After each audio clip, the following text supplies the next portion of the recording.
Hi, folks. We are live. Welcome to today's episode of the Survival Podcast. And being a Tuesday and being kind of in our regularly scheduled programming, is so to say, it is also an episode of the Bitcoin Breakout. Today, we're going to talk about Bitcoin as freedom and how some people fear freedom. And I can hear it already. I'm not afraid. I just know Bitcoin's going to zero. Old man yells at Bitcoin again. I don't have time for it at all. And I'm not speaking to anybody specific, Grumpy, but I am going to tell you right now, when I do these Bitcoin episodes, we usually have at least one special person, and they show up to sit in the live feed chat and tell us all about how Bitcoin's going to zero while they, pleasure themselves to an image of Peter Schiff. If you hate Bitcoin, don't be here, because that's what we're talking about today, Bitcoin. Now, if you're skeptical, I think this episode might be really, really useful to you in starting to understand Bitcoin as a bigger thing. So just real quick out of the gate, I will tell you that I came to Bitcoin about 2013. So I've been around a while. I've heard a lot of things. I've heard this going to zero, Bitcoin is dead stuff till it's boring. But the bigger thing is I came to Bitcoin for the main reason most people initially do. Number go up. Hey, here's this thing. It seems like it's anti-government, anti-central bank. It might work, it might not. It's not that expensive right now. It's got a limited cap, limited supply. Maybe it'll take off. I should probably have some of this just as a hedge against the potential for it to work out. And so I bought Bitcoin, and then I bought more, and I bought more. And I started doing affiliate stuff where I got paid referrals in Bitcoin and stuff like that. I started to build up a decent stack. And then Bitcoin took off. And then the whole altcoin explosion really hit. And I went into what we call today shitcoining. I bought a lot of different shitcoins. And that's anything but Bitcoin, by the way. And I did well. I would say 90% of my trades worked out to the positive. But with all that said, here we sit in 2023, 10 years later. And the only thing I can honestly say about all of it, I regret every Bitcoin I didn't buy, and I regret every Bitcoin that I spent, every single one. And I certainly regret every Bitcoin that I spent to buy shitcoins, even when I made money with them. That in the end, had all I'd done is do what I teach now, which is why I teach it now. Buy Bitcoin, stack Bitcoin. Don't spend your Bitcoin. If you want to spend Bitcoin, acquire Bitcoin to spend at the time that you spend it. So there's no tax implications, right? Because I want it used, but once I lay it up, it's forever money. It's locked up. It's at least very, very long-term money.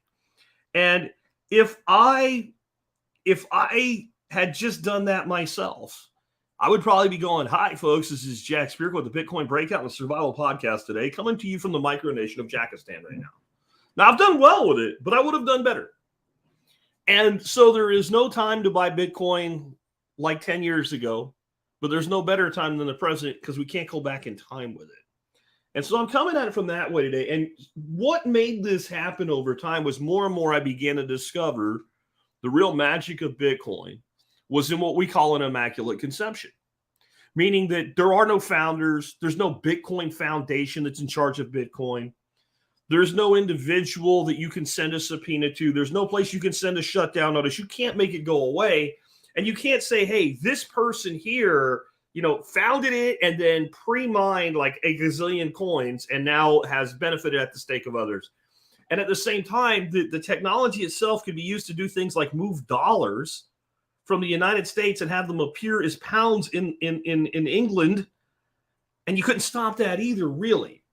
Now, there was ways that you could do it kind of under the table and not stop it, but you could do it above board, and even that was doable through technologies like Strike. The Lightning Network evolved, which many folks that are tuning in today really, still don't really get how innovative that is. And I watched more and more of the use case scenarios of the altcoins die, and the more I understood, based on first principles, there would only really be one that would act as money. Because if you had one that was the best money, there was no reason to have any of the others. And that's why Bitcoin has remained dominant. And we have seen thousands, tens of thousands of altcoins that were going to be the next great thing come, go, and die.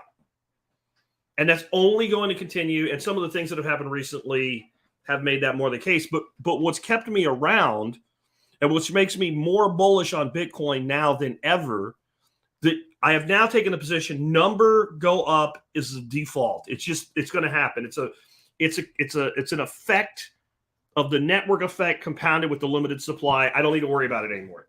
What I'm in it for now is freedom go up. We have the ability with Bitcoin to completely change the world. And that sounds pie in the sky, but it is the most hands-on active thing you can do to fight back against people trying to control the world right now. There is nothing that compares to it. Hopefully by the end of the day, that will make sense. I'm going to talk about some objections as to why people don't get involved or why they think it's all going to go away or whatever the hell else, and how it holds no water when most people say it. We're going to talk about freedom being a responsibility and the risk that comes with it. We're going to talk about why gold lost the war today. Gold lost the war of being the world's money. And people say, it's just because fiat took over and the people just wanted it that way and central banks. Well, that had a lot to do with it. But there's a reason that gold was able to basically be shut down as the global monetary system. And Bitcoin is immune to that. We'll talk about that and a lot more. Before we do, I do want to remind you that we do have sponsors who sponsor our show. Number one today, Start9 Embassy Servers. How about being your own everything? That's what Start9 is all about. You want to run a Bitcoin node? It's really easy to do with Start9. You want to run a Lightning node? Really easy to do with Start9. But you can also run your own password managers, run your own end-to-end encrypted messaging, your own, not somebody else's. Store all your images in a way that's highly secure. And eventually, Start9 Embassy servers are probably going to build their own dadgone version of the internet, something that you're going to want to be part of. It's up to you whether you want to have other people control your data and your access to it, or whether you want to have complete control of everything for yourself. Be your own Twitter, be your own bank, be your own GitHub, be your own GoFundMe and your own PayPal. You can do it all with Start9. Check them out today. And remember, they do a discount, 9% off for members of the MSB. That is a significant savings, especially on the more powerful servers. Next up today, Ridge Wallet at the ridge.com, that is. Ridge Wallet came to me about 5 years ago. They sent me a wallet. It's right here. I carry it all the time. I have carried it every day since I put it in my pocket the first time. My billfold really does sit up over there on the counter. I'd have to get out of the camera to go grab it. I should do that someday just to show you it really is there. I love this thing. Titanium. It protects my identity because they have these RFID cards and everything now. Plus, Ridge, as you can see on your screen, if you're in the live stream, has all kinds of cool EDC stuff now. You need to really check these guys out. And again, we have a discount agreement with Ridge Wallet for my members, 10% off everything that Ridge sells. So check them out today and start carrying a wallet with a little bit more style and a hell of a lot more minimalism. With that, let's dig into this. I want to start out with one thing I want to say is if you have questions for me, make sure they're in all caps like Joe's here. I'll come back to you, Joe, but the answer is I don't know jack crap about Nostr yet, and I need to learn about it. I just haven't had time. But if you have any questions for me, talking points, it is imperative when I'm a solo on a show and I don't have a guest and I can't really multitask as well, that if you want me to pay attention to your comment in the live feed, that you go in all caps. And please don't use all caps unless it is something for me to comment on or a question for me to answer. That will help me from not confusing myself, okay?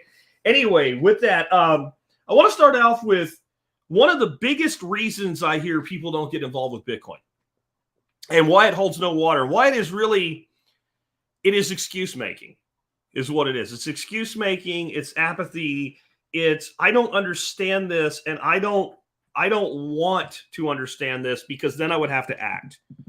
Or it's kind of like a person infers that in order to buy $50 worth of Bitcoin, they have to understand every single thing about Bitcoin. Now, here's what I know about most of the people that say this. You have a 401k account. You have a job, a job, instead of being self-employed. And you invest every week in that 401k. And about once a year, your money as a shareholder is wasted by the various mutual funds that you are holding inside that 401k because they send you a stack of books that really are nothing but maybe kindling for a fire because you've never read one in your life. And if you did, you wouldn't understand it. In your 401k, you're holding something like a growth in income stock, a international market stock, a blue chip. These are mutual funds, a blue chip, and maybe a bond or something like that, and some allocation of 60, 20, 20, 10 or something like that, right? And then if I said to you right now, how much money do you have in there? Many of you that would say, I don't buy Bitcoin because I don't understand it. Then I would say, so what stocks are in your growth and income fund? And you don't know. And I'd say, what is a mutual fund exactly? How does a mutual fund work exactly? And you don't know. I would say when a market crash is coming, does the person that manages the mutual fund you hold liquidate the stocks in advance so that you don't take a loss? And you might tell me yes, and you would be wrong because they can't do that. You don't understand a single thing about the largest investment that you have outside of maybe your house, and you're at peace with it every day. But when somebody tells you about Bitcoin, you need to know exactly how it's going to handle fees after the last Bitcoin's mined 50 years after you're going to be dead. It's ridiculous. And it is the mind attempting to defend itself against new information. And I'm not putting anybody down. This is something that's important to understand about human psychology. And it goes way beyond Bitcoin. I was listening to, you guys that listen to the Survival Podcast side, you know that I've been really big into biochar lately. And I've been listening to every podcast and every interview I can find on biochar. And I was listening to a podcast yesterday that Lee Reich was on. I had Lee on my show 10 years ago. Really smart guy, PhD, absolutely done incredible work, but he's also like in his late 70s now. Comes straight out of regular, old school academia, written lots of books. His whole thing is compost, tea, and compost, right? So like most people in academia, they build their career being innovative. And at some point you hit a crossover point in life. And when you hit that crossover point, you stop innovating and you have this incredible history of what you built. And now you begin to defend it. You defend what you know. And the casualty of that is what you will never know because you're so busy defending what you know, you don't want to let new information in. And this is what I left. This is what I saw happen to Lee yesterday. Okay. When I was listening to that podcast, he was saying things that are absolutely fundamentally wrong. Fundamentally wrong. He was referring to trials that were done with biochar that are 13 years old that were flawed and ignoring trials that were done like yesterday. He was coming from a point that if you had done an hour of investigation, you would have never said, and I can tell he was informed enough, he had done way more than an hour. His mind had simply taken everything that conflicted with what he was defending and pushed it aside and took everything. It's a basic perception confirmation bias. And it happens to everybody. And the older we get, the more prone to it we become. But some young people can be very entrenched with it in a specific area, and some older people can be highly immune from it. And what you'll find is the less specialized you are, the less susceptible to it you are. All right? What I mean by that is when you are specialized into a single thing, a single area. For instance, Lee Reich, soil science. So this makes anything that disrupts that narrative really dangerous to your legacy in your mind. So a person that they live and breathe money and nothing else, it might be hard for them then to accept Bitcoin, especially if they've benefited highly from the fiat system as it stands. Right? And there's so many people that say that are very well informed. But most of the people that say, I can't buy it because I don't understand it, you're invested in all kinds of shit you don't understand right now, and a hell of a lot more than the small amount of DCA that people like me are recommending you get your feet wet with. And remember, the person that comes to your place of employment from Edward Jones or American Express or Fidelity, whoever, and talks you into putting down the maximum amount they can get you to on contributions to your 401k directly benefits because that entire account is under their management and that's how they're paid. And if you go out and buy $1 or $1 million worth of Bitcoin tomorrow, it does absolutely nothing for me. And I'm giving you that advice anyway. And I think it's important to like think about the source of the advice. And this is what I was talking about when I came up with the title for this, that some people are just afraid of freedom. So you have to ask yourself, why does this person who out of hand rejects, Bitcoin, runs to an effigy of Peter Schiff and pretends that they have gold when they don't? Why does that same person have a couple 100,000 or $500,000 or some people $750,000 or more, depending on how long they've been doing it, sitting in a 401k account that they can't tell you the first thing actually about it other than what the balance has done? And the reason is because some entity, some third party came in and said, I have blessed this thing. Your employer, the company selling you the vehicle, because that's what a 401k is, it's a vehicle, and the government saying it's good to invest. So you have to ask yourself, how much do you really trust those entities? How much do you trust Fidelity or American Express or any of these giant investment firms, right? How much do you Goldman Sachs? How much do you trust those people? Probably not that much. How much do you trust your government? And so the only group in there that most people listening to this, still listening to it anyway, if you've made it this long, that you trust is maybe your employer. And then you have to ask yourself, if you really trust your employer, what do they really know about investing in mutual funds or ETFs? And unless you work for an investment firm, the answer is probably they don't know anything. So you have the companies that provide the platform that are in it for a profit for themselves, and they make money when you lose money. So that's in their best interest to sell to you. You have the government that's proven itself completely incompetent at literally everything it does, and you have an employer who literally probably doesn't know as much as you do about what you don't know about. But I'll just keep 10%, 5%, whatever of my income going into that every month because it's proven. Now, I'm not saying not to do it. I'm just drawing the analogy for you. How much do you really know about your other investments when you spend so much energy talking yourself out of getting involved with Bitcoin? Moving from there, there's another group of people that are switched on to something that should make them the biggest advocate of Bitcoin. And this is not last week's episode about preppers, right? This is people that are aware of what's going on with something called CBDCs, central bank digital currencies. And what these people are doing is they're drawing a false equivalency fallacy between Bitcoin and CBDCs. The two could not be more differentiated because one is decentralized Bitcoin and the other is centralized CBDCs. That's what the C is for, centralized digital bank currency. And so what they say is, well, this is what the government's going to do, and this is what the World Economic Forum is going to do, and this is what the elites are going to do, and this is what the banks are going to do, and they're going to use a digital currency, so I'm not gonna. You sound like a moron. I'm sorry, but you do. You sound like a complete and total moron. It's like saying, well, the government's going to come out, and they're going to try to take all our stuff using guns, so I'm going to fight them off with a slingshot.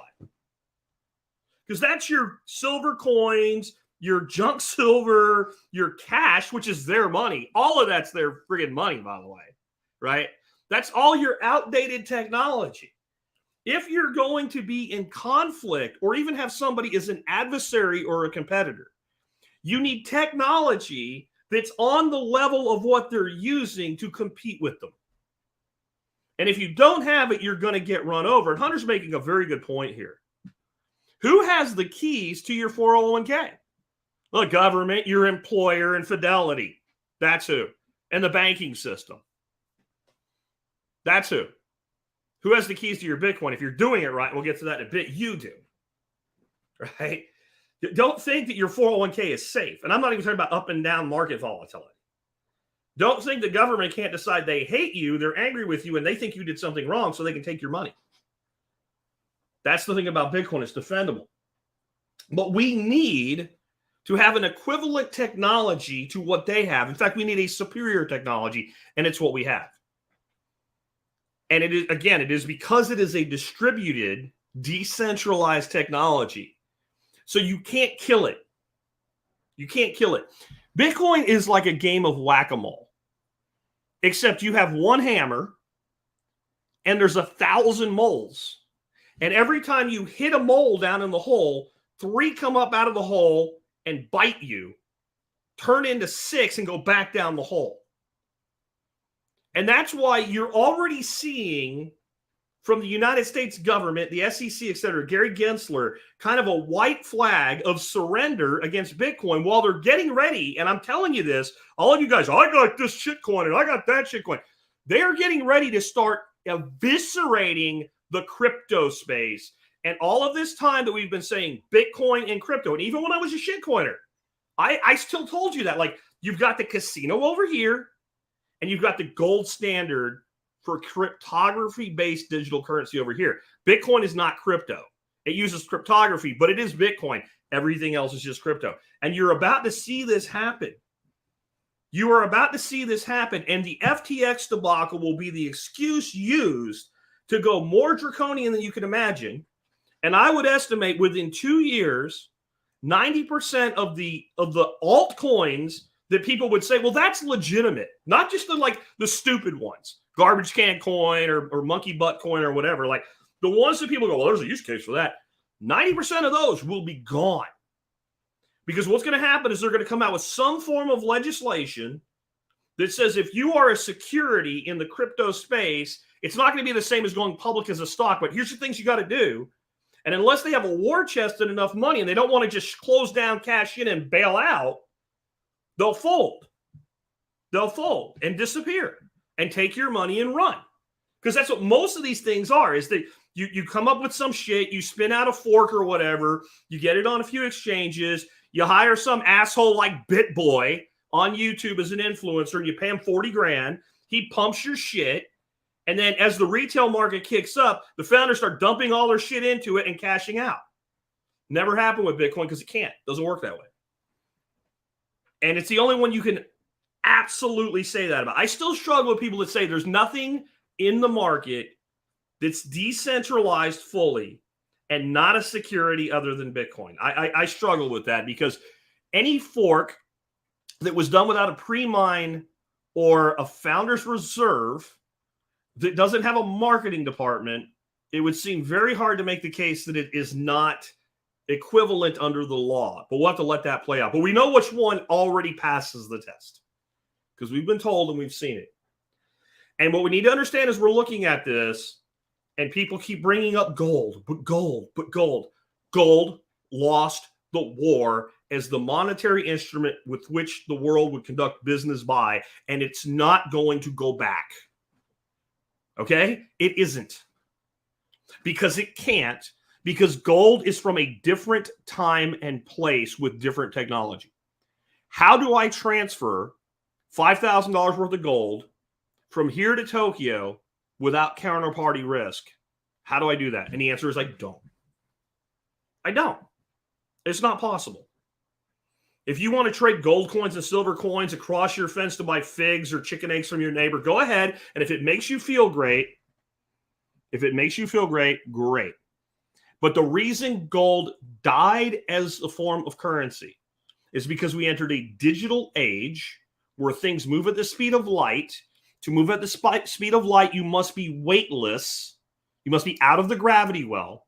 And gold, as we know, and so is silver, is heavy. So the ability to transact, to move money at the speed of light is necessary to do business in the modern age. Additionally, the entire point is to avoid counterparty risk. Now, you have to ask yourself, if gold was such a great tool, not requiring counterparty risk, how did we end up with a gold-based banking system? And why would people take their gold to the bank? And the simple answer is because it was so valuable that it didn't make sense to try to transact in little tiny pieces of gold. So you put your gold in the bank issued script against it, and that way you could spend $1 backed by gold. And eventually we put silver into the equation. Actually, silver came in, went out, came back in. It was complicated. But it's the same problem over again. In order to do business, especially this is not even the internet, and they have the problem. Now we have the internet. We have international business. I conduct international business. Me, little old Jack Spirko, sitting in Azle, Texas, has customers in New Zealand, Australia, Ireland, Japan. right? I have customers in India. How am I going to do business in gold with them without a counterparty? And the answer is I'm not. So if I want the freedom and independence from counterparty risk, I need something digital that moves across light rails, completely weightless. And gold and silver can't do it. And the mainstream economy, to get where it is today, needed that too. And gold didn't work for that either. And it's not coming back. And anybody that believes that it is, I'm not saying it won't be worth anything. I've talked about this before. I'm a diversified investor. I hold stocks, right? I hold real estate. I hold silver. I hold gold. I hold Bitcoin. I have cash. I have tools. I have stored food. I have a true diversified portfolio. I've built systems that produce food for me. I consider that part of my investments because that's a dividend that pays dividends forever. But it's not coming back as a global monetary instrument. It isn't. And as soon as you accept that, then you have to ask yourself, well, what is? Because clearly the fiat system we have right now can't continue. You can get a rebasement with these digital currencies from central banks, but it's still the same thing. It's just controlled differently. Maybe you can kick the can on total collapse of that system for another decade or two. So what else is there?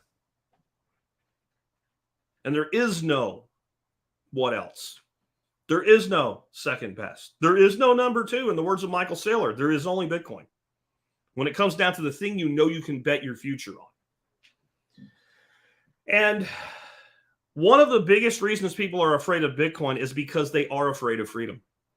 And I'll get people, oh, I'm not afraid of freedom. You don't know me. I'll go out my AR and I'll fight the whole damn world. Yeah, but you're afraid that you'll lose $100. Do you see how dumb that is? The person that talks that way is afraid they'll lose $100 that they'll spend to learn how to acquire Bitcoin, transfer Bitcoin, spend Bitcoin, and hold Bitcoin. $100 tuition. You can do it with 50, by the way. I'm just picking a number. It'd be 25. You can get the Strike app right now. Put $25 in it and send $25 to a Bitcoin wallet that you own using the Lightning Network, even though it ends up back on chain, and never actually buy Bitcoin. It'll just be Bitcoin when it gets there. You could do that for $25. You're not afraid of freedom, but you're afraid you're going to lose $25. The person sucking down their fifth freaking latte from Starbucks of the week is afraid they're going to lose $25, but they're not afraid of freedom. You are afraid of freedom. You just don't like hearing it framed that way because this is the reality with Bitcoin. You can lose all your money, even if Bitcoin never goes to zero. Because once you take possession of it, once you use a hardware wallet or whatever, and you take possession of your Bitcoin, there is no customer service number to call. There is no password reminder. Your odds of guessing your own passphrase are the same as a bad guy doing it, so you have to pick the right molecule in a known universe. It is a little scary. It's a little intimidating, but you can write down and protect 12 words. You can put it in more than one location. And this is why I recommend when you become a Bitcoiner, go buy 25, 50, 100 bucks. Get yourself a software wallet like Exodus or whatever you want, right? Send it to yourself. Make sure you back up your wallet. That means you have a copy of your passphrase. Install the freaking wallet on a different device. Stick the passphrase in and watch the fact that it's in both places because it's actually not in either place. And you then have the confidence. And then there's a thing that will happen the first time you do this. Click. And for those of you that struggle with it, I want you to kind of think of it like iCloud. It's not, but I want you to kind of think of it that way. You go out and you buy a new phone, and you have years and years of pictures and messages and texts and all kinds of shit that's on your iPhone, all these apps and everything. You get this brand new iPhone, and you enter a password and a username for iCloud, and hopefully you're somewhere with Wi-Fi, right? And it might take a while, but all of a sudden you pick your phone up and all your shit is there. Now, how does that happen? It happens because while it is on your phone, it's also in the cloud. A Bitcoin wallet is almost like that, except it's never actually in your wallet. Wallet's a terrible name. A better phrase would be signing device. Bitcoin, all the Bitcoin that ever was and ever will be is in the blockchain. It's in the ledger. You have a way to access it. And so when you have that information, it doesn't matter where you are. It doesn't matter what time it is. It doesn't matter how many people hate you, how many times you've been sued, how much the government said they're seizing your asset. You control that information. But the other side of it is, if you lose it, you've lost it. It is gone. And that's a big part of the freedom that people are afraid of. There is no one telling you, hey, this is a good thing, you can do this, and we have your back. Even when those people don't have your back. There's also, you know what comes with that? There's no one to blame but you. You know in your heart that if you go out and buy Bitcoin today and you lose your passphrase and you lose your money, you can't blame Jack Spirko. It would have never happened. You might do it, but you can't do it legitimately. There's a process for doing this. You follow the process. You have redundancy. You don't lose what you had. But if you bought Bitcoin today and it went to $12,000 tomorrow and goes in half, you can yell at Jack Spirko. You can't really blame me because I'm not the government. I'm not FDIC. I'm not the bank. I'm not a giant corporation. So it's all on you to make your decisions about when you buy, how you custody. This is very intimidating to people that have grown up where there's always a customer service department to call. You notice there is no Bitcoin customer service department? Doesn't exist. And this is why people need to start thinking differently about this. You have something that exists whether I care or not, whether you care or not. It exists whether the government likes it or hates it or not. It won't go away. You can't kill it. And it's the best monetary instrument that we've ever built as a society. If we look at history, we know what happens next. It eats everything. It eats everything. And it is less than 1% of the developed world really has a grasp on this at this point. Next, if you don't self-custody, you don't own any Bitcoin. I think it's really important to understand that. If you have, do you have Bitcoin? Yeah, I do. Where do you have it? I have it on Coinbase, or I have it on PayPal, or I have it on, Kraken, or I have it on whatever. You don't have any. You have an IOU. The company you are using as a broker says you are entitled to X amount of Satoshis. That's what you have. You have a promise to give you Bitcoin. It usually works out okay until it doesn't. You could end up on a list, flagged accounts. They can send a notice to the company that's your broker to freeze your accounts. They will freeze your accounts. They might even get your name wrong. It's happened. People have ended up on the no-fly list because they had a name of somebody else and they couldn't get on an airplane. Imagine it's that, except instead of not being able to get on your vacation, your money's stuck. And these companies, even the most ethical of them, will do it because they have to follow the law because it's a fiduciary responsibility to their shareholders. So like the most ethical company I know of in Bitcoin is Swan. Any company that automates withdrawals for you and has people that will walk you through it if you need help, right? That's ethical. Like they're promoting self-custody to the point of we'll help you do it and we'll automate it. So every month you have a certain amount coming into DCA and every month a certain amount goes out and goes to your own custody. And we'll make sure it always goes to a new address for you and we'll help you do that as well. Incredibly ethical. But I flat believe if they got an email or a notice from the federal government that said, we want you to lock Jack Spirko's account, they'll do it. Which is why I buy Bitcoin and withdraw Bitcoin immediately. And if you don't do that, you don't own any Bitcoin. I have an entire article on how to self-custody, and I'll have a link in the notes today for the episode. It tells you everything to do. If all you do is get something like Coinomi or Exodus and use a software wallet, it's not the best, but it's better than being sitting in a Coinbase account or a CoinEx account or any of these other companies. It's always better. Next step up would be a hardware wallet, which just means that the information that you use when you use this is only available when it's plugged in, and you have to have this plus the software wallet to get things to go out. The beauty of this, and this is a Trezor, you pair this with the Exodus wallet, And you can open Exodus anytime you want and generate a receive address that will end up on here, but you can't send money off of it. So then you take this, you get yourself a good firebox, you put this in there, you make a backup of your phrase for this as well. You make 2 of them, you put them in 2 different secure locations. And then you have that redundancy and you have that additional security. Running your own node is great. I don't want to take anybody to have to convince to even buy Bitcoin to that level today, though. But you need to self-custody. It's the entire point. People keep talking about being your own bank. This is all like the BSV and BCH cards, right? Like that's about managing your own payments and all. Being your own bank is about custodying your own freaking money. This idea that we can't build payment networks for Bitcoin, that Bitcoin has to both be the thing and the end-all be-all payments network is asinine. What's the dollar payments network?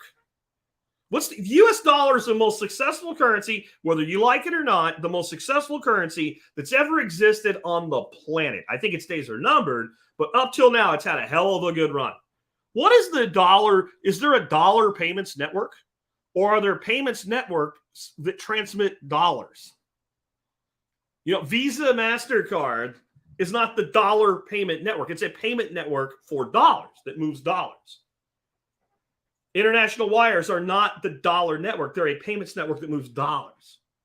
So something like the Lightning Network is a payments solution for Bitcoin, especially for high frequency, low dollar transactions, makes perfect sense. And I won't get into like a debate about it today or trying to explain exactly how Lightning works. I've done episodes on that. You can go to the bitcoinbreakout.com, put in Lightning in the subject line or the search bar, and you can listen to me talk about Lightning. I did like the 3rd or 4th episode was all about Lightning. But it just works. And you don't have to keep custody of all your Bitcoin. If you use something like Wallet of Satoshi, and for that type of spending, you're talking about a couple $100. It's like the cash in your pocket. You don't sweat it. To me, at this point, the best thing you can use to buy things with Bitcoin for now is Strike. It's Strike. And it's because it has Lightning enabled. It also has on-chain enabled, but you don't have to actually buy Bitcoin to use it. One more time on this. I know I sound like a broken record for Strike. You deposit money as dollars. You leave it as dollars. When somebody says, I take Bitcoin, you say, would you like on-chain or Lightning? If they look at you like this, you say, okay, on-chain. Give me an address. If they say Lightning, you say, give me an invoice. Boop. Send. And you pay them the amount they asked for. You send dollars, they get Bitcoin. And that is using Lightning. Even if it's on-chain, Strike is using Lightning behind the scenes until final settlement back on-chain.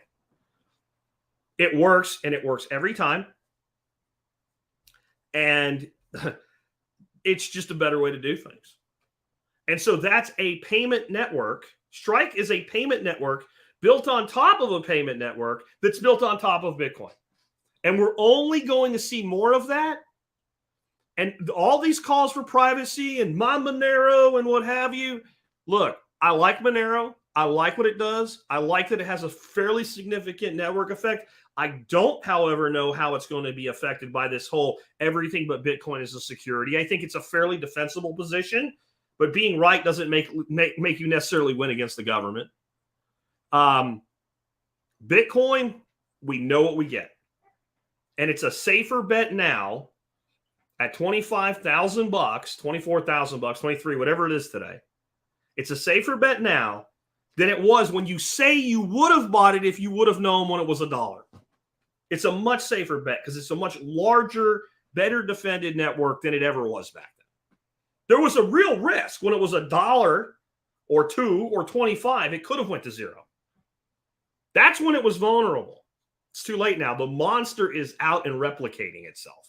It's kind of in an unstoppable state. You got to absolutely self-custody. We also have to start thinking about what the destiny is. This is something that's never happened before. A monetary instrument capable of harnessing excess energy and putting it into the best battery for the future that's ever been invented. And here's what I mean. no matter how you generate power, you will at times generate more than you can use and or store in a conventional battery. If you are just simply a guy with a bunch of solar panels on your roof running your house from solar, you will have days where it's really sunny. It's beautiful out like it is now. You're not running an air conditioner or anything. Even if you're tied into the grid, at this point, you're not drawing from the grid. Even if you're using grid power net gain every month, like you, by the end of the month, you generated 70% of the power you used, and you bought 30% from the grid. Pretty good balance, by the way. Really good. There will still be times that you're generating more power than you can use and store during peak generation. If you're a giant company generating power for the grid, this is even magnified more. But just that little guy, right? Brian Harrington from Choice does exactly that. He has an ant miner. As soon as the battery's topped, right, and you just can't really do much for power for the rest of the day, the direct power from the solar panels kicks the ant miner on, and it mines until sundown. That's harvesting that energy. Now, he lives in California. I think he would get something like 2 cents a kilowatt. And the value of an ant miner in a pool right now is probably about 24 to 25 cents a kilowatt. And the only thing you have to think about is you have to pay back the initial investment on the mining machine. This is what we call in permaculture and lifestyle design and systems thinking, function stacking. Everything should do more than one thing. Let's look at another thing I've been talking about a lot lately, biochar. Now you're a farm. You have a significant, market garden operation. You're running a farm under 2 acres of greenhouse. Nice farm. Something scalable that a lot of people can get to if that's what they want to do. We actually have somebody coming on TSP soon from NRCS about grants for doing things like this and what have you. So you have this set up. Now, it'd be great if you could really harness the value in that greenhouse to where it really let you grow, because people think you just put up a greenhouse and you grow through winter. Not exactly. It doesn't work that way. It certainly provides some protection from the elements, but it can't be 20 degrees outside overnight and all your frost tender things don't die in a greenhouse without taking some extra measures. So one of the things people are doing now, they're tying into local waste streams. They're making biochar. They're using it to grow their own food for their own farming operation. But because it is a permanent soil amendment, they get to a point I don't really need anymore. Now they sell the biochar as a marketable commodity. To make biochar, we produce heat, we produce synthetic gas, we call it syngas, and we produce biochar. We produce something called wood vinegar or liquid smoke. And all of those outputs have value, specifically the heat, especially in a greenhouse. So we have a kiln running inside a greenhouse, or we have a kiln running outside the greenhouse. We have pipes that take heat in the form of water into the subsoil of the greenhouse and warm the soil in the greenhouse so we can grow straight through the winter. Now we got something, because the heat is now the heat is not just paying for itself. It's now profitable. But we are going to have days when we don't need as much heat. We're going to have days when we have a surplus of energy. So we plug a bank of ant miners into that. And now a farm is producing biochar, producing wood vinegar, producing syngas, saving the syngas to run generators and other electrical needs, right? And when they have surplus energy, they're using it to mine Bitcoin. Now, what are the 2 technologies I just talked about? Home solar and small farm scale biochar have in common? What's the commonality? Decentralization. These are decentralized technologies that don't work well if you try to scale them up to a centralized solution. They really don't. They're specifically tailor-made for individuals to deploy where they make sense on a market basis for their own needs and maintain complete control over them. Sound like Bitcoin to you? A decentralized payments system. A decentralized money storage system. And they always will fit together some way if you're creative enough. And when we start looking at it that way, and we look at our future, And we start to have to asking ourselves, if we're going to reclaim our power as individuals from the beast that is centralized government and centralized oligarchy, the only way it will ever happen is with decentralized technology and decentralized nodes within a parallel economy working with each other. That's the future. That's all we've got. Because you can talk about all your other shit, all your other ideas, the Bitcoin people about their citadels, they're going to build a walled city, and that shit's not going to happen. Most of the people in the Bitcoin space that use the term citadel now, we've moved in our minds to the concept of virtual citadels, which is the type of thing I'm talking about. Freedom cells, freedom nodes all operating together with all these, everybody doing the thing for themselves that makes the most sense for themselves, and then exchanging their surplus with each other the way market economics is supposed to work. And the only thing that really empowers this fully is Bitcoin. It really is. Because it's the thing it is convertible around the world 24/7, 365 into just about any currency around the world. You know something else that does that, you let me know. And we also have to stop the binary thinking. The whole, it's a store of value. It's a payments network. It can be both. It can be both a standalone payments network that for certain types of payments has a layer built on top of it like Lightning so that it's more efficient at that, or a layer like Fediment's built onto it for private banking between entities that act as decentralized nodes within the parallel economy, and still be a payments network. Because if I want to send you $50, it's not that high a fee on chain. If I want to send you 1,000, the fee is meaningless. If I want to buy $25 worth of shit, I want to use Lightning. But that doesn't mean that it's not also a store of value. And being a store of value does not mean it's not capable of being a payments network. We live in this world, and God, folks, we have been so mentally programmed to believe that everything is binary. There's a conflict. Well, which side is the good guy? Usually neither. Usually neither. I talked about yesterday how I worked for a couple of years, right when I got out of the Army, as a bouncer in a nightclub. I use that term loosely. It was a redneck country bar. And I had to throw people out. A couple of times a week, I had to escort somebody out. Very seldom was the problem a single individual. The nuance became, who is actually the bigger cause of the problem here? And who is unwilling to de-escalate the problem? If you thought like two guys were going to go at it, and you went up and said, hey, guys, chill out. And one guy goes, look, man, if he ain't got a problem, I ain't got a problem. The other guy's like, I'm going to kick your ass. Okay, out the door. You're leaving. But usually there was something that caused that animosity between them.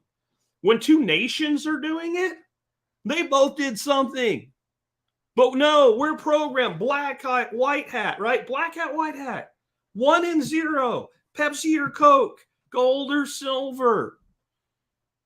Real estate or Bitcoin. Bitcoin or gold. Like, this shit has to stop. There's a reason they call what they put on your TV and radio and the internet now programming, because that's what it is.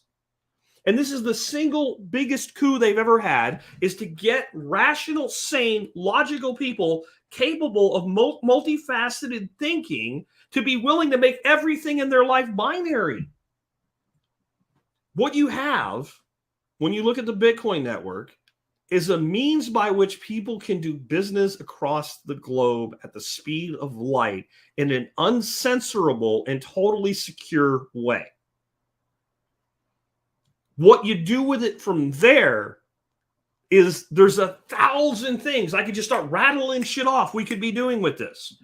I've talked about it before. We could build a navigation app like Waze that allows its users to compensate each other for letting them know about road hazards and, things like speed traps and what have you. That would be one. We could build an application that allows people at a restaurant to let the next person coming in know, good restaurant, you don't want this server. Good restaurant, you really want this server.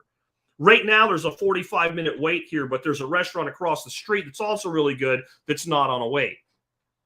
Like, those are all things those are all parts of the multifaceted application of what we can do.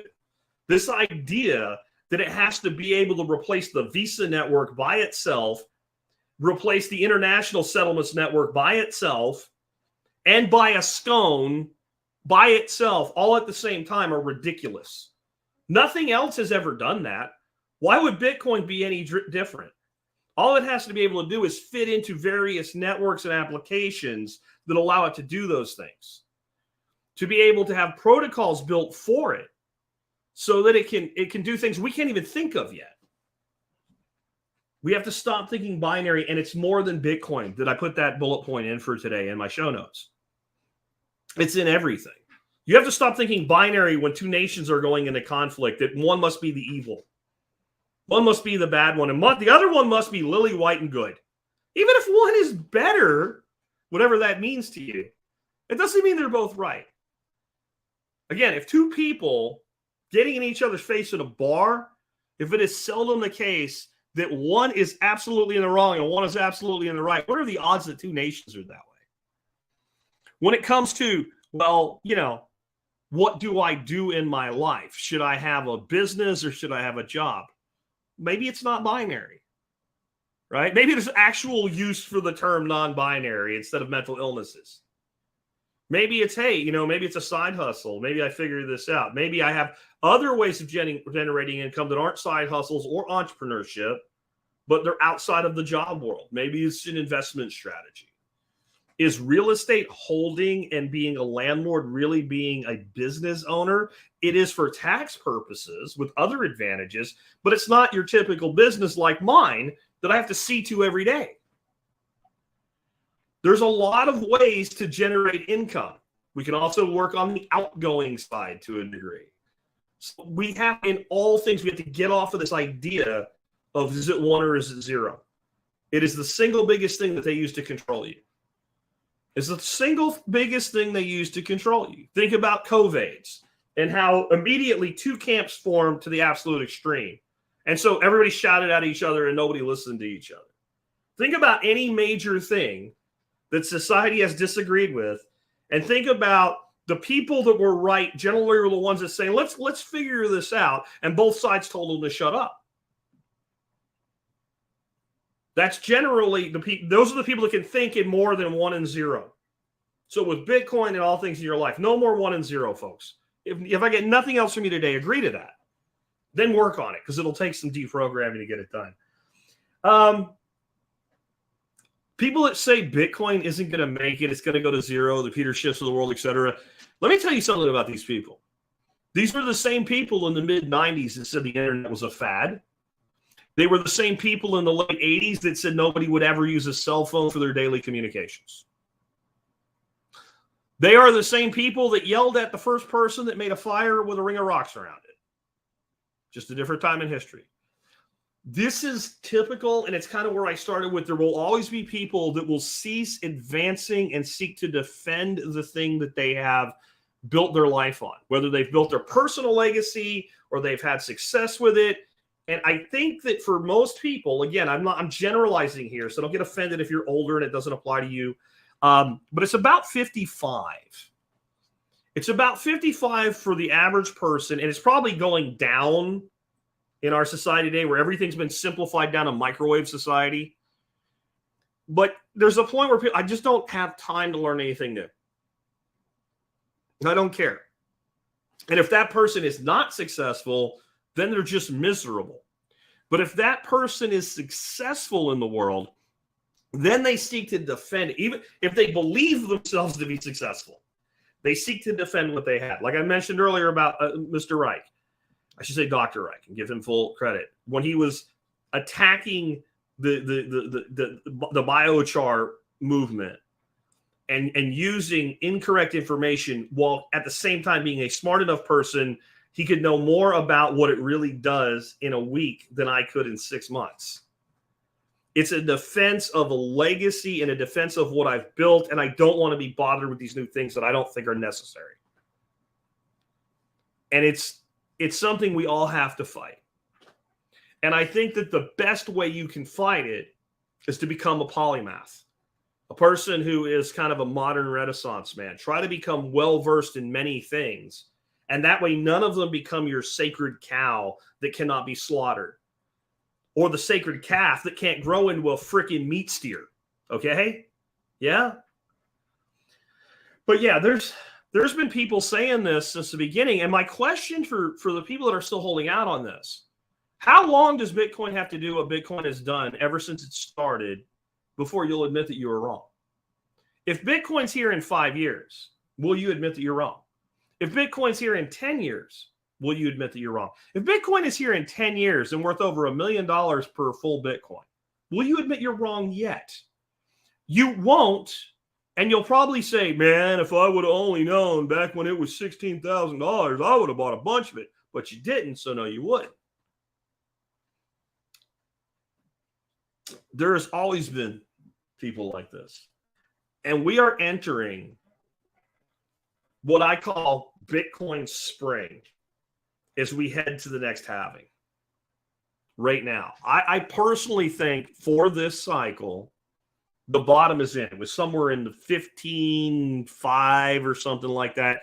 I called it at 14.4, and I believe I made that call last summer for the first time, 14.4. It was basic mathematics, and I was within, 5%? Not because I'm a genius, because it's math.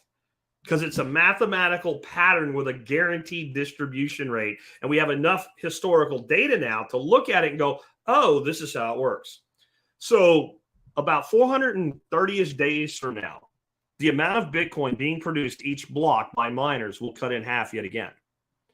And once we get to this point and we start to see after the market low, things ramp up from it, historically, we have a bottom and that bottom becomes it. And that doesn't mean that it couldn't go down $3,000 this week, but I'll make a bet with anybody here for $100 that it will not go in this cycle below the low that it's already placed in this cycle. And again, that doesn't mean we won't have volatility. We won't have up and down going through the cycle. But from here, we're heading up. If you made me call the top of the next cycle, I'm going to say, historically speaking, if it was anything less than $250,000, it would be shocking. And it has the potential to be much higher than that. I'm actually being conservative with that estimate because I believe in each cycle, the volatility declines and the high and low becomes less. If you look at the volatility that Bitcoin had in its first cycle, it was insane compared to what we can consider heavily volatile today. And Grumpy says he doesn't think he's the target audience. Well, there's 3,258 shows as of today. I'm sure there's something you can find. The target audience, though, for Bitcoin Breakout, if you want to know, is people that want to protect their future.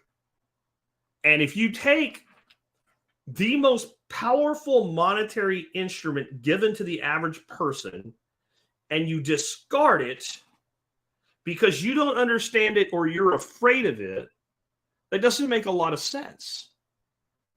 It doesn't make a lot of sense, and it's not hard, and it's not complicated. Not what I'm talking about. Bitcoin itself, you have to have about 100 hours of research into it to even begin to understand that you don't understand it. And then 100 more, you'll understand a lot more, and you'll understand that you understood it even less than you thought you did before because it is so broad and so amazing. But when it comes down to being able to buy a couple $100 worth of Bitcoin a month and self-custody it, there is nobody listening to me that has the capability to listen to a podcast or a YouTube live stream that lacks the technical capability to do that. I'm sorry, you're full of it. If you don't want to do it, just say that. Just say that and then go do something else. And we'll be here when you come back because Bitcoin doesn't care. Bitcoin doesn't care what I think. It doesn't care what you think. It doesn't care what Michael Saylor thinks. It doesn't care what Gary Gensler thinks. It doesn't care what Joe Biden thinks or Donald Trump thinks or Charles Schwab or anybody else. Klaus Schwab, none of it. It doesn't care. It doesn't care that what's his name? Jergoff Jones. I can't think of his name now. The guy from Berkshire Hathaway. Not the main guy. The other guy. The guy's like 99. He just called it an abomination or whatever. Munger, Charles. Bitcoin doesn't give a shit what he thinks. It doesn't give a shit. It doesn't care. It just does what it does. And it's up to you guys to figure out what to do with it at this point. But we are now on the other side of that 4-year cycle. All you have to do is go look at that 4-year cycle, every epoch, what it's done before, and what you'll see is it's dramatically similar from epoch to epoch. They call each one an epoch, each 4-year cycle an epoch in the Bitcoin vernacular. Yeah, Charlie Munger, Carl. That's exactly what I'm thinking of. This guy here, like, he's 99 years old. He's a quintillionaire. What's a quintillionaire? The Cantillon effect. The closer you are to the monetary supply, the more money you make for yourself by reselling it to others, right? He's the epitome. He's the epitome of people that sucked money from other people, providing no real value. 99 years old. Can't fuck off to Florida and feed ice cream to seagulls. Still got to run his mouth. Still threatened by this. The fact that there's a 99-year-old cantillionaire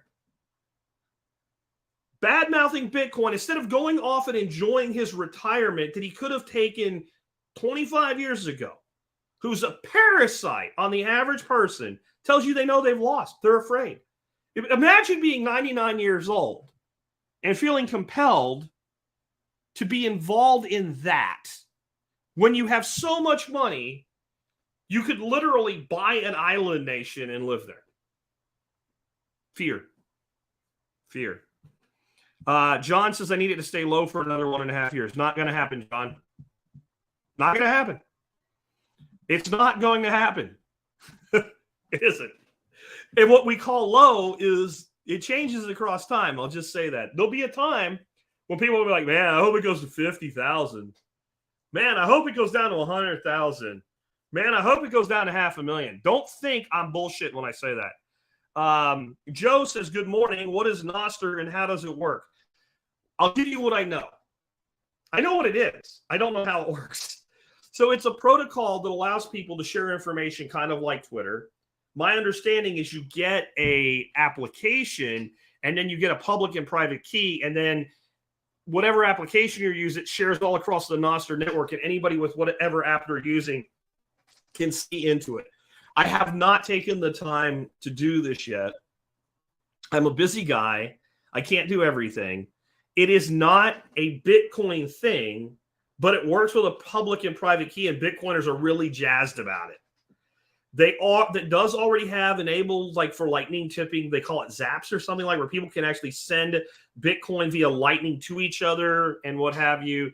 And it made me end up being an incredible threat to social media sites like Twitter and Facebook over time, except it requires a level of kind of technical know-how, even if it's not hard, because I don't think it's that hard. I'm going to probably this weekend figure out how to do it.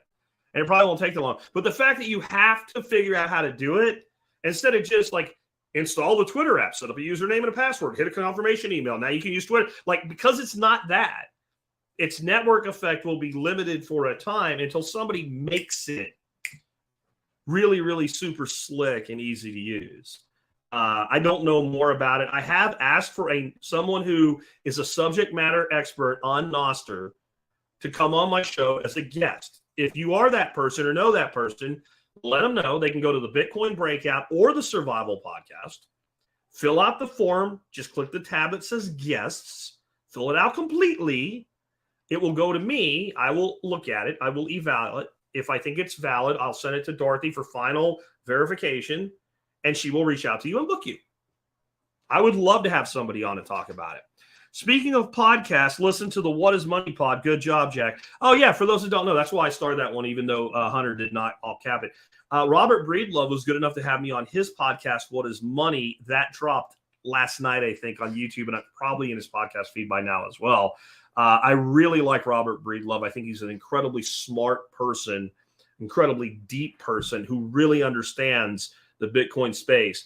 And if you've never listened to like the Sailor series, it's like 13 podcasts, all over an hour each, that Robert did with Michael Saylor. You need to go listen to it because it will change. I wouldn't have to have the conversation I did with you today if you had listened to that. I'll put it to you that way. Or some of you anyway, not picking on anybody. TRL Inc. says, putting the stock market on blockchain would be a cool way to own your stocks. Sort of. The issue is you're still dealing with a regulated entity, and you're still counting on the company to be worth the money. and you still have to have a counterparty to sell the stock to. You wouldn't be able to spend the stock like money, but it'd be interesting. That's for sure. Here's the thing about blockchains, though, that people don't realize. They're great for censorship resistance. They're great to be decentralized and therefore have the defensibility, but they're complicated and they're hard and they're slow. And when you hear like, well, this one does it in 0.3 of a second, it can do 9 bazillion, it's proof of stake instead of proof of work. Okay, it's centralized. It's the illusion of decentralization. If your crypto that you're proud of has a CEO, it is not decentralized. If there's 1 or 2 people that can make a decision and change everything and nobody can do anything about it except accept it, it is not decentralized. If your crypto is run by staking, it is centralized. It is a recreation of the fiat system. That's how fiat works. Yeah. But it'd be interesting to put an auditable blockchain to work so you could see what these assholes are doing with this high frequency stock trading that brings no value. It is nothing but a money grift.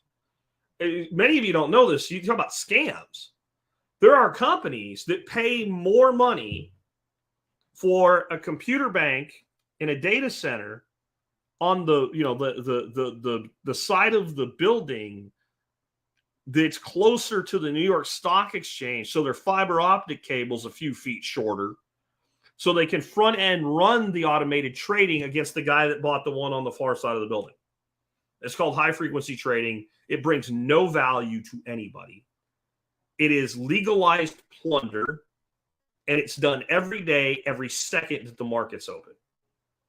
That's the result of the fiat. It'd be interesting if we could blockchain that to the point where it would become auditable who's doing what. They would probably do a lot better in making the rich pay their fair share if they did that than hiring 87,000 IRS agents to go through poor people's freaking taxes to send them letters of demand because they left off something they sold on Etsy for $600. When you get a Trezor, is it the same 12 words you use with Exodus to set up? No. It will have, and in fact, it has 18 words. The Trezor uses an 18-word passphrase for additional security. And what will happen if you pair it with Exodus, when you're in Exodus, you'll have a thing up that you can select. And it will be things that are in Exodus and things that are being managed by your hardware wallet, and they will have 2 separate keyword phrases. And you'll be able to open Exodus without your hardware wallet, toggle over and see how much is in your hardware wallet. You just can't send it without plugging in the hardware wallet. And you can click receive and generate a new address to receive to the hardware wallet. You just can't send from it. But it's 2 separate passphrases. And that's not a bad thing at all. It's a good thing. JD Draft sold some Bitcoin at a loss last year. Wouldn't you know it? Danged if I didn't knock a chunk off the money I owed the IRS and increase my state refund. That's good. But I think one of the very important other things to understand about Bitcoin and crypto in general, until the government gets off its ass and passes some sort of legislation that fits, and when I say get off its ass, I don't mean I want them to do it. I mean that they keep talking about it and they're very slow to do anything, which is good. But eventually they'll have some major crypto Bitcoin regulation. And when they do, they are going to close this loophole because it costs them a lot of money. It's called the wash rule. So what JD could have done, and I don't know if he did or not, he could have sold his Bitcoin, recorded the loss, 5 seconds later bought the Bitcoin back, still recorded the loss, and still reduced his tax burden, and not actually been out any Bitcoin. You would have been out, 2 trades, a few bucks on both sides of it. And you basically captured the loss, and then you used it because what I mean by wash rule is if you sell a stock, let's say that I owned Ford stock and it shit the bed this year, and I wanted to hold Ford long term. I thought it was a temporary correction, like Bitcoin always is. If I sold the Ford stock, I have to wait, and I don't remember if it's 60 days or 30 days. It's at least 30 days, but I think it might be 60. And it has to wash before I can buy it back. So I could sell Ford and buy Chevy, but I can't sell Ford and buy Ford back right away. But I can sell Bitcoin and buy Bitcoin back. I can sell Litecoin and buy Litecoin back. I can sell Monero and buy Monero back. And I can tax harvest the loss with it. And we should be using that until they close it. And I can't get into a full-on how Bitcoin taxes work today. But the important thing to know is that you have to manage your Bitcoin either first in, first out, which means if you have Bitcoin you bought 5 years ago, you have to use that as your basis. Or you have to manage by UTXO, which means managed by address. And this is why it makes a lot of sense maybe to have more than one wallet, or at least track your addresses and kind of divide things up so that the stuff you bought most recently should in some way be segregated from the stuff you bought 5 years ago, so that if you get a tax loss opportunity, you can capitalize on just the parts that make sense for you to take the loss on. Let's see what else we have. John says, my father tried to get me to buy Bitcoin when it was $5, never did, but some podcaster convinced me to do it at 60K. You should listen to your old man. That's rare. The dad telling the son to buy Bitcoin. And I didn't convince you to buy it at 60K. I tried to convince you to buy it at 1,300. I tried to convince you to buy it at 15,000. I tried to convince you. What happened was eventually you got FOMO'd in. And that's why I recommend DCA. Because you shouldn't take a big lump sum. If Bitcoin ends up a year from now at a new all-time high, and that's the first Bitcoin you buy, you better go easy, bro. And I know y'all do it. I say it all the time. When Bitcoin price goes way up, all my referral income goes up. When Bitcoin's in the accumulation trough and I'm like, this is the time, I get 1, 2, 3 referrals a week. When Bitcoin was like over 45, from the time it went over 45 till it went back down into the 30s, I was getting 5 to 10 referrals sometimes a day of people jumping in. While I'm going, be careful right now. Be careful right now.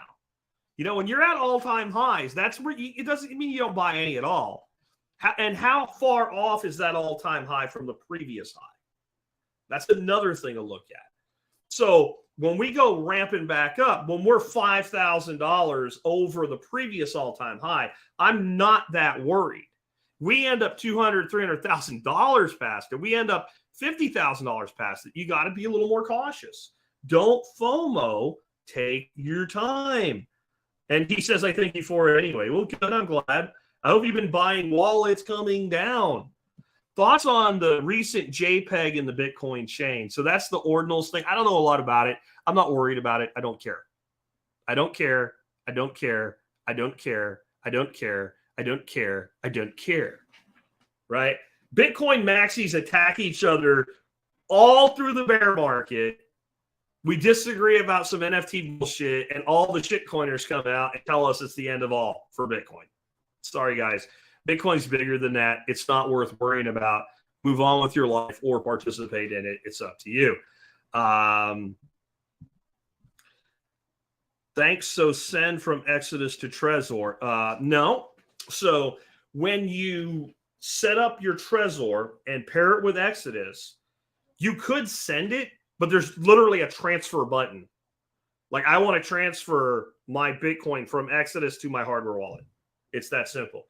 And I recommend that the first transfer be a small piece to make sure it's all working and you're comfortable with it, and then bring it over as you see fit. But that's how that works. Carl said, do you have a link to a resource about managing Bitcoin tax reporting by UTXO? No. But it's a simple rule. It's a simple rule. The rule is this. You can manage first in, first out, or you can manage by UTXO. It's up to you to figure out how to manage by UTXO, though. They don't tell you how to do it. And it's a lot easier if you're doing something like running your own node and an independent wallet like Zeus than if you're using Exodus, right? The other way to do it, though, is that you get multiple wallets and you have like one for each year of accumulation or something like that. That isolates them by itself. There's ways to even do it with a single hardware wallet and isolate it, but I can't get into that today. But the key is, this is the other side. This is the gotcha. It's not really a gotcha, it just is. You must do one for the entire tax year. You can't do a sale and use first in, first out in January, and then do a sale in November and do manage by UTXO. Every trade that year has to be managed under one or the other. Right? And you don't have to declare it until you pay taxes in the following year. So you can wait to make up your mind. But once you make up your mind, all the trades in that year have to be done the same way. K-Bonk says the minimum strike DCA allows is $1 HR, $1 an hour. I'm not sure. Oh, does that mean you can literally buy $1 an hour of Bitcoin with DCAing on strike? I didn't know that. That's kind of cool if that is what you're saying, K-Bonk. Almost at the even point, John says. So he's almost broken even, and we are way, way, way, way low. I promise you, this time next year, once again, people are going to be telling me, man, I wish I knew. And I'm telling you right now. Carl says there's also a high in first out, low in first out.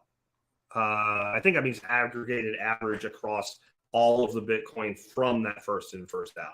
So you would say I'm selling Bitcoin from, 2 years ago, and I'm selling this much of it. Here's when I bought the first one. Here's when I bought the last one. And what's the average of all the purchase? I guess that's what Carl's saying. But in the end, if you've been holding for any length of time, managing by UTXO is probably the way to go. And again, I'm not talking about trading here. I'm talking about simply capturing that tax loss. Grumpy Green Guy says, Strike sent tax documents for Bitcoin purchased on chain. I didn't get any documents when paid dollars to Bitcoin address using Lightning. Well, you wouldn't. And you don't get, the only way you would get a tax document that's actually a tax document would be if you had trades, which I don't think you can do in Strike. So I'm not sure what they sent you. You might, if you were an affiliate for them, get a 1099 for affiliate income. But the way they manage their affiliate program, they cut you off after you make $400 for the tax year, so they don't have to send you a 1099. So I'm not sure what they sent you. But there is no tax consequences to buying Bitcoin, not to buying it. Now, receiving it from others, and bluntly, if that's what it is, maybe it is, I would not receive my Bitcoin to Strike. I would receive my Bitcoin to my own wallet. That's kind of the whole point.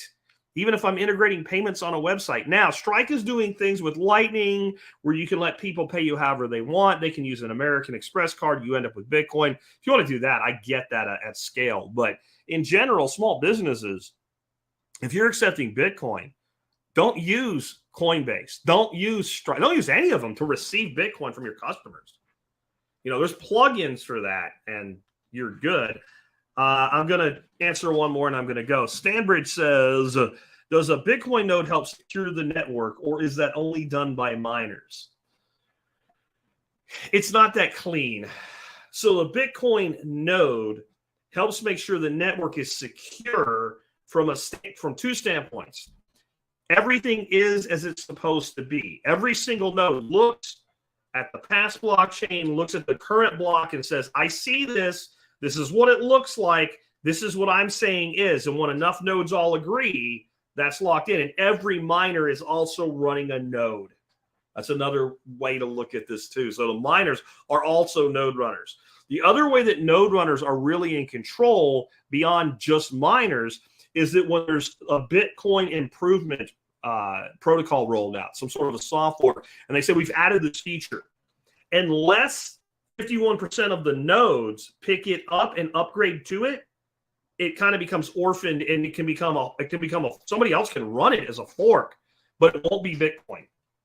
So you are helping the Bitcoin network by running a node. You're not securing the individual transactions, though. That's mining, if that makes sense. I hope that makes sense. Grumpy says maybe it was a 1099 affiliate thing. Maybe it was. I don't know, man. I don't know. I'd have to see it to know. And I don't want to see it because that's personal private information. Don't ever send that to me.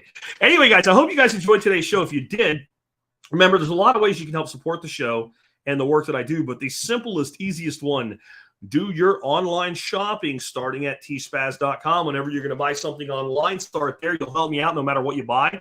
You'll also see all the items that I've reviewed, and I own it, I bought it, or it wouldn't be there, and I'd buy it again or I wouldn't recommend it to you. Same items I had yesterday, though, the IncuView all-in-one automatic egg incubator for those of you keeping backyard chickens and what have you. This thing is awesome. It is the best incubator I have ever used. I got hatches. I think I put 32 chicken eggs in it one time. I got 31 hatch. Don't count your chickens before they hatch for sure, but that's a pretty good hit rate. And I'm a novice when it comes to hatching eggs. I'm not real worried about it. I'm not all finicky about it and have it all dialed in. I just programmed it, kept the moisture levels where it said to in the instruction manual, plugged it in, and baby birds popped out. Now, the thing about an IncuView or any incubator right now is the whole backyard poultry market is hot.